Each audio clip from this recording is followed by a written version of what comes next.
Jason Hunt was having a remarkably average day when the galaxy decided to rewrite his entire existence.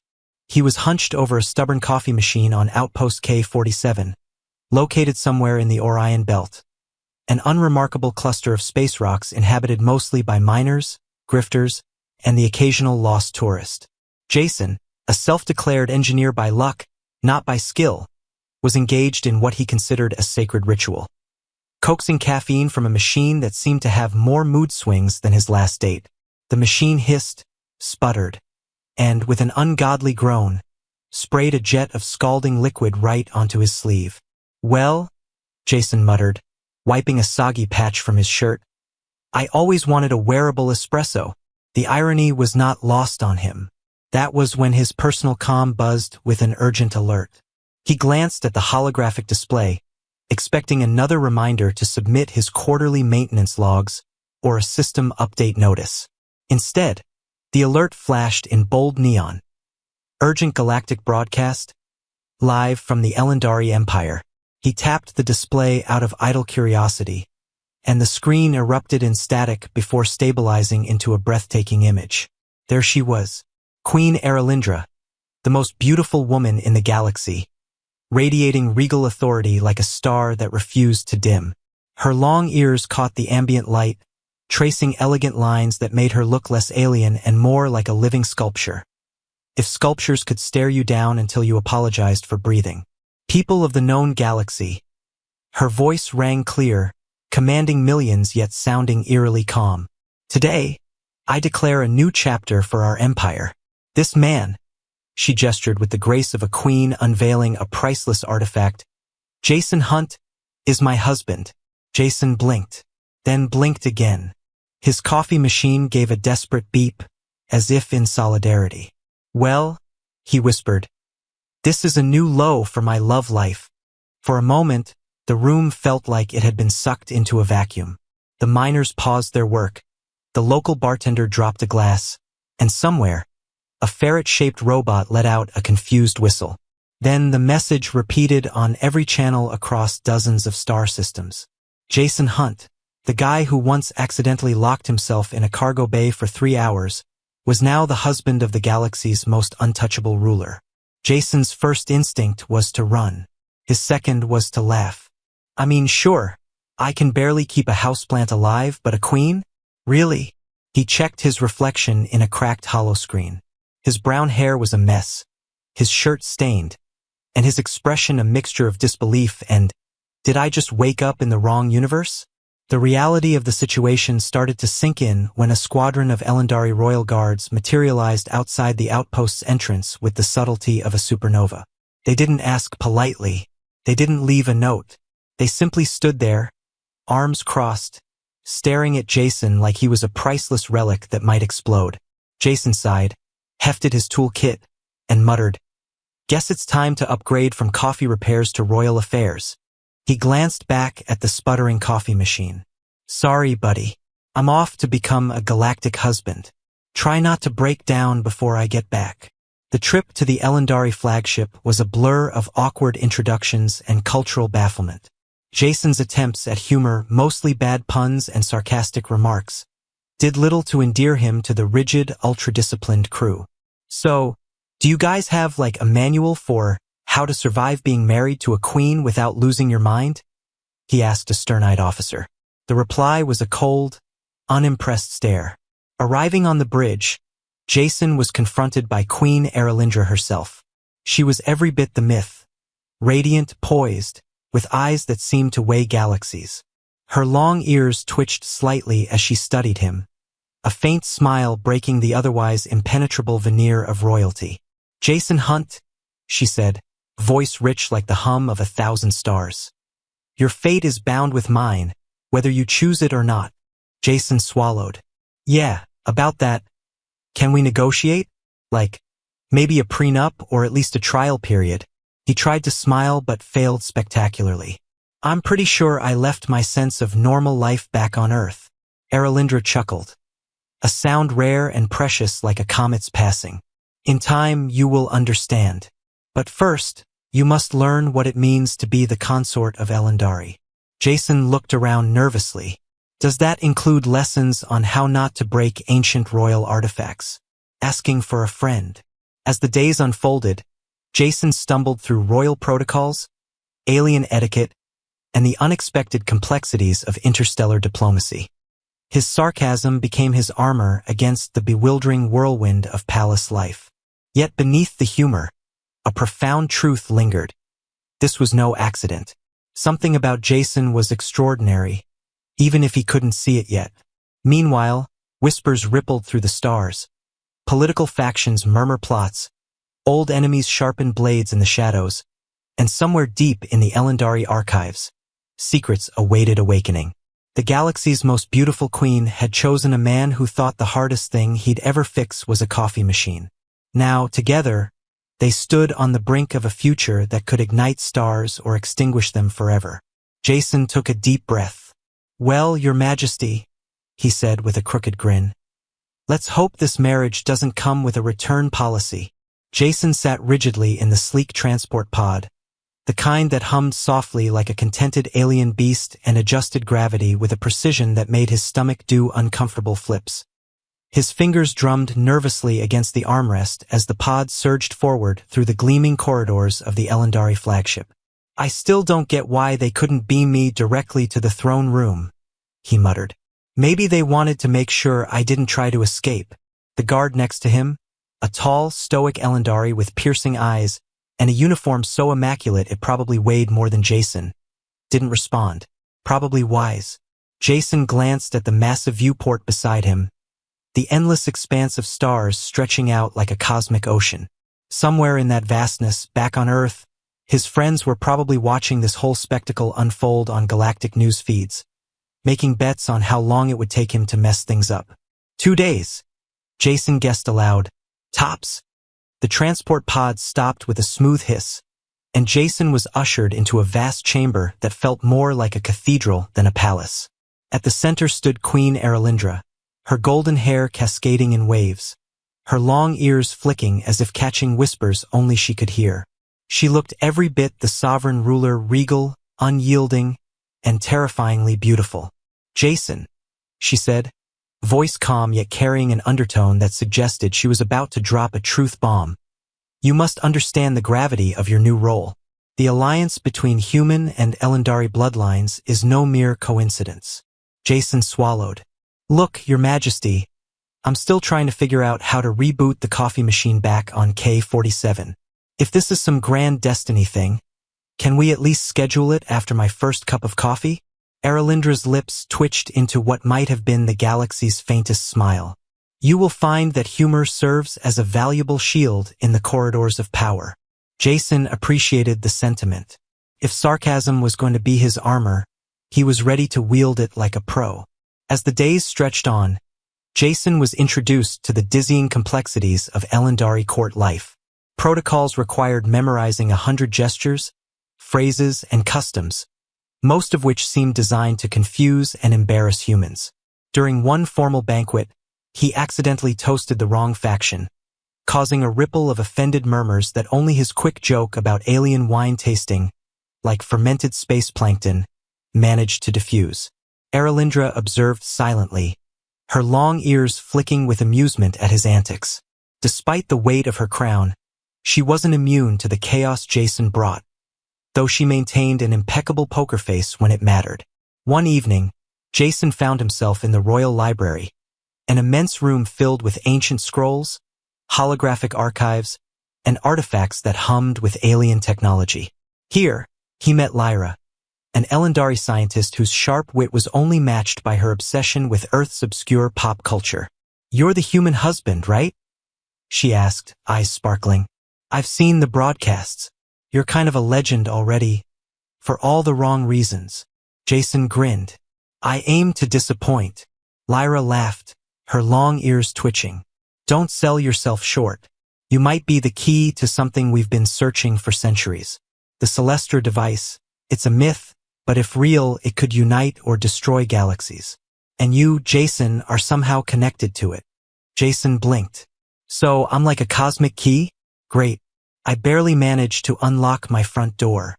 But beneath the banter, Jason felt a stirring of something unfamiliar, purpose. His existence was no longer just a series of unfortunate events. It was intertwined with the fate of entire civilizations.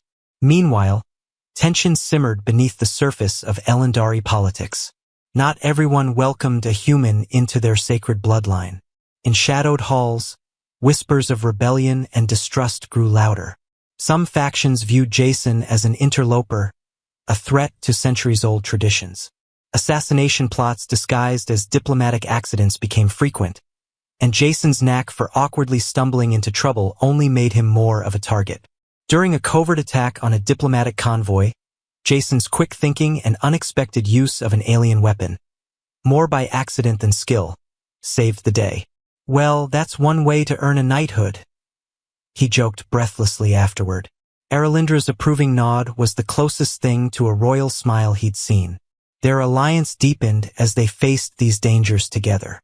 She revealed stories of Elendari history, of wars fought in the name of honor and survival, and Jason shared tales of Earth's quirks and resilience.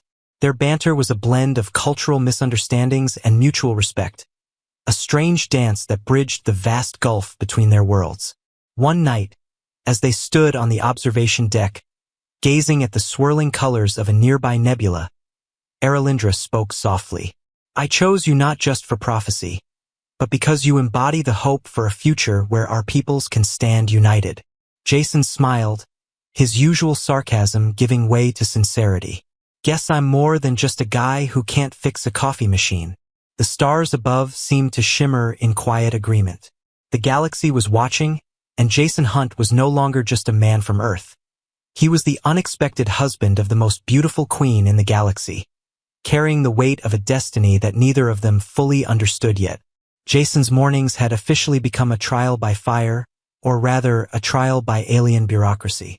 He sat cross-legged on the floor of his new quarters, staring at an indecipherable holographic manual titled Consort Duties for Non-Elendari Species, a comprehensive guide.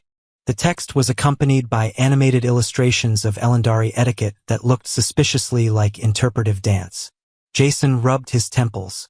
"If this means I have to bow every time I see someone, I'm going to invent a new offense called bowing fatigue." His communicator beeped urgently. "Mr. Hunt, you're needed in the council chamber," came the clipped voice of Lyra, the Elendari scientist who seemed to be the only person who didn't mind his sarcastic commentary. Jason groaned and stood up, tripping over a stack of archaic treaties he'd been trying, and failing, to understand. Yeah, galactic politics. Let me just put on my I'm important face." The council chamber was a grand space where holographic maps floated mid-air, displaying star systems, fleet positions, and complex web-like connections between political factions. The Elendari Council was an intimidating assembly of dignitaries, their long ears twitching as they exchanged whispered strategies. Jason shuffled in, the weight of dozens of alien eyes boring into him. Queen Aralindra stood at the center, regal and resolute. "Jason," she began, "there are factions within the Empire that question our union. They see you as a weakness, a political liability." Jason raised an eyebrow. "A liability, huh? I'm already breaking more things than the Empire's last tech upgrade." She allowed herself a rare smile. "Your humor will serve you well. But make no mistake, their plots are growing bolder. We must prepare." Before Jason could respond, an alarm blared. The holographic map flickered and shifted, revealing a swarm of hostile vessels emerging from a nearby nebula. "Pirates," Lyra muttered. "Or worse, a faction trying to exploit this unrest." Jason's pulse quickened. Well, nothing says, "Welcome to royal life," like a space battle. The council erupted into urgent discussions. Jason's mind raced as he realized that navigating galactic politics was less about protocol and more about survival. Yet, even as he faced enemies, he refused to abandon his signature humor. "Do you think these guys accept coffee as a peace offering? Asking for a friend?" Aralindra shook her head, amusement flickering in her eyes. "You are impossible." That night, Jason trained with the Royal Guard. He struggled with alien weaponry that resembled a cross between a harp and a laser cannon. "So, This thing plays music when it fires? He joked, accidentally setting off a burst of energy that singed a practice target. Focus, barked Captain Thaler, an Elendari veteran who found Jason's antics both frustrating and oddly endearing. Jason huffed, dodging a laser sweep. Easy for you to say. You've been shooting since you were knee-high to a nebula. Thaler grunted. And you have the honor of learning now. Between awkward combat training and political briefings, Jason discovered a secret that shook him to his core. Lyra revealed that his genetic makeup contained ancient Elendari markers, evidence of a forgotten union between humans and Elendari centuries ago. You're not just a husband by choice, she explained. You're a living bridge between our peoples. Jason scratched his head. So, I'm part alien? Great. I didn't even know I was half decent at karaoke. And now this. Lyra laughed. This means the Celestra device, a legendary artifact capable of unimaginable power, can only be activated by a union of our bloodlines. Yours and Eralindra's. Jason blinked. Wait. You mean to say my accidental marriage is literally the key to a cosmic superweapon? Eralindra stepped forward, her gaze steady. It is a key to hope, Jason, but also a target for those who seek to control or destroy it. As the days progressed, assassination attempts disguised as accidental malfunctions became routine. Once, during a diplomatic banquet, the royal hover platter malfunctioned, nearly launching a live alien crustacean across the room. Jason's quick reflexes saved the queen from an embarrassing seafood assault, earning him a grudging nod of approval. See, Jason quipped afterward, I'm good for more than just bad jokes. Despite the dangers, their bond grew stronger. Eralindra shared stories of Elendari lore, of battles fought to preserve their legacy, while Jason recounted Earth's quirky traditions and his own unremarkable upbringing. Their conversations, laced with humor and sincerity, built a fragile bridge between two worlds. One evening, under the twin moons visible from the palace terrace, Jason admitted, I still don't know how I got mixed up in all this cosmic drama. Eralindra smiled softly. Perhaps destiny has a sense of humor. Jason laughed, the sound mingling with the soft hum of distant starships. For all the chaos and uncertainty, one thing was clear. His life was no longer ordinary, and neither was his place in the galaxy. Jason's mornings no longer began with coffee, but with a briefing that somehow managed to be both terrifying and utterly confusing. So, let me get this straight, he said, pinching the bridge of his nose as Lyra laid out the latest intelligence report. There's a faction within the Elendari Empire plotting a coup, a rogue fleet lurking in the Outer Rim, and, oh yeah, my genetic code is apparently the blueprint for a weapon that could either save or destroy the galaxy. Lyra nodded, her long ears twitching with an almost amused patience. That about sums it up. And don't forget, you're the royal consort now. Jason stared at her. I don't even know how to properly tie my own shoes, let alone run an empire. Eralindra entered, her presence commanding the room despite the casual chaos. We all have our roles, Jason. Yours is more important than you realize. Jason sighed dramatically. Important? I'm barely surviving diplomatic dinners without insulting half the room. The Queen's faint smile was a rare beacon of warmth. Your humor is a weapon as potent as any laser. Later, as Jason navigated the labyrinthine halls of the flagship, an emergency alert blared. The ship lurched violently as a rogue fleet attacked without warning. Jason's first instinct was to duck. His second was to crack a joke over comms. Well, this escalated quickly. Next thing you know, they'll be sending a welcome committee with laser swords. Captain Thaler grunted. Focus, hunt. This is not a drill. In the command center, holographic star maps flickered as enemy ships closed in. Jason watched, heart pounding, as the Elendari fleet mobilized with precision. Despite his nerves, he found himself fascinated by the interplay of technology. Plasma shields shimmering, quantum missiles arcing through space, and AI commanders coordinating the defense with cold efficiency. Amid the chaos, Jason noticed a peculiar blip on the radar, an unidentified vessel moving erratically, not attacking but hovering near a key relay station. What's that? He asked Lyra. Saboteurs, she replied grimly. They're trying to cripple our communications. Jason didn't wait for orders. Grabbing an alien rifle that looked like a crossbow fused with a laser harp, he sprinted toward the hangar. Time for some hands-on diplomacy, he muttered. The boarding party met fierce resistance, but Jason's unorthodox tactics, mostly involving sarcastic insults and unpredictable movements, caught the saboteurs off guard. At one point, he yelled, "Hey, over here! Bet you didn't expect a human to show up with jokes." His laughter echoed as he dodged blasts, managing to disable the enemy leader's weapon with a well-aimed shot. "Sorry, no autographs today," he quipped. Back on the flagship, wounds were tended, and victories quietly celebrated. Erlindra approached Jason, her expression serious but tinged with pride. "You are more capable than you believe." Jason shrugged, rubbing a bruised arm. "I'm just a guy who's lucky enough to survive alien ambushes and bad political decisions." Lyra handed him a datapad. "There's more. The Celestra device's core is closer than we thought. We need to prepare." Jason's mind raced. "So not only am I a royal husband and accidental hero, but I'm also a treasure hunter now?" Precisely. That night, as Jason lay awake in his quarters, his thoughts tumbled between the impossible and the absurd. A galaxy depended on him, yet all he wanted was a simple life back on Earth. He chuckled to himself. "Well, if I'm the galaxy's last hope, I hope they like bad jokes." Outside, stars glittered like distant promises. Somewhere between destiny and chaos, Jason Hunt was learning to be more than just a man caught in cosmic storms. He was becoming the key to a future no one dared to imagine. The command console blinked relentlessly as Jason Hunt adjusted his position, trying to look as composed as possible while internally wrestling with the sheer absurdity of his situation. Here he was, once a coffee machine repairman, now a galactic consort, preparing for what was likely the most consequential mission of his entire baffling existence.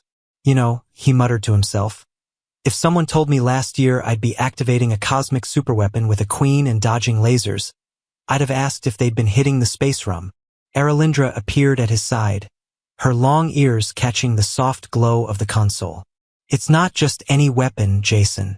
The Celestra device holds the power to reshape reality. But only together, human and Elendari, it can be awakened." Jason grinned, masking the weight he felt inside. "Well, that's a neat team-up. I bring the clumsy charm. You bring the long ears and the crown." She smiled softly, a rare crack in her royal armor. "Your humor has saved us more times than you know." The mission was simple in concept but complicated in execution.